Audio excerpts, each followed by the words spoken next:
are over 8,000 general practices in Australia with around 43,000 GPs. 1/4 of these GPs own all or part of their practice. What compels these doctors to take the big leap into entrepreneurship, and how easy or difficult is it? I'm Dr. Bronwyn King. 12 years ago, I had my own dramatic shift in career direction. As a full-time practicing radiation oncologist, I saw firsthand the terrible impact of tobacco on my patients. By complete chance, I discovered that my superannuation fund was investing my money in big tobacco. I couldn't let it stand. Today, I'm the founder and CEO of a not-for-profit organisation that works with banks, insurers and super funds to help bring an end to tobacco. I understand how daunting and exciting it can be, weighing up the risks and rewards of a life-changing career leap. So today, I'm going to take you with me on a journey to meet the experts in practice setup, in property, interior design, finance, technology, and where our journey begins, with the highly successful yet humble GP, Dr. Floyd Gomes.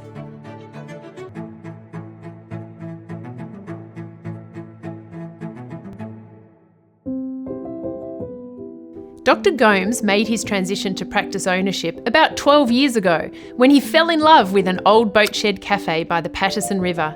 He bought it for his first practice and hasn't looked back, opening 8 subsequent practices, founding a medical supplies company, developing a telehealth app, and starting a not-for-profit helping vulnerable Australians. Here we are at your amazing new practice, right in the middle of Melbourne. We're right beside Hardware Lane. Behind you, I can just see the Melbourne Central Dome. Well, I wanted to really be a heart to Melbourne in a medical sense. We see so many different patients here, and we've got an opportunity to really be a resource, and I wanted to develop in that fashion. So I can see your tagline here, driven by soul. I absolutely love it. How did you come up with that? Oh, well, it really came to me in a flash, but I think it encapsulates why I got into all of this, to sort of connect with people and put my heart into something. Fantastic. Yeah,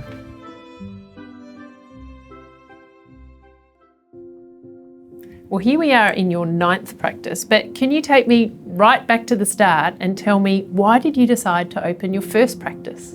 Well, look, I was in the hospital system and I was doing surgery at the time, and when I decided to pull out of that, I always thought I'd just open a clinic, essentially just letting the public in and seeing them. It was a simple proposition, and I was willing to have a go. It still must have been a bit nerve-wracking. How did it feel at that moment when you opened your first practice? The main thing about opening my first practice was to learn to try to come to a deadline and meet it. And you quickly learn not to let perfection stop better. Well, I did anyway, and I just enjoyed pushing myself in that respect and trying to do things that were in my mind and manifesting them in the real world. And opening all these businesses, it involves a lot of risk and a lot of challenges. How have you faced into those? Like any athlete, like any business person, you take risks, but that non-attachment to the outcome and balancing that with a focus on a process is a very fragile thing, but it really borrows strongly from philosophical concepts. So the point of all of this is, prior to being into business, I think I was always very philosophical. And the merger and the marriage of those two things, being in business, absorbing risk, being non-attached, still getting to a result, nevertheless, and being accountable, all of these things intrigued me, so I enjoyed it. And have you ever had any sort of formal business training or a special mentor that has helped take you on that entrepreneurial journey? Yeah, look, I've met a pharmacist, and pharmacists are very clever people. And he's got many practices on the eastern seaboard of Australia. I think maybe he's over 100 now. And so I see him sometimes, and I've learnt a lot from him, not deliberately thinking of him as a mentor, but just knowing him has given me a great reflection along the way. And tell me about the journey in terms of the people that have helped you sort of shape that path that you've ultimately taken. One thing I did learn is you need to find the right people because you don't make them great. You can have 10 meetings, 20 meetings, 100 meetings with someone and you won't change them. Their character is forged by the time you meet them. So when you meet great characters, you want to work with them. And if you do that, you don't need to manage much at all. Their character manages everything else. If you give them the freedom to do what they naturally do, which is something great, that's all there is. The only thing you can do accidentally is demotivate them. So as long as you're not demotivating them, you don't have to motivate them. Oh, I love that sentiment. And I know that for you, positive impact is a real driver. Can you tell me a little bit about how your choices in business have helped shape your impact on the world? Being in business needs to be an extension of yourself. And if you're not doing that, you'll have some sort of crisis in the background.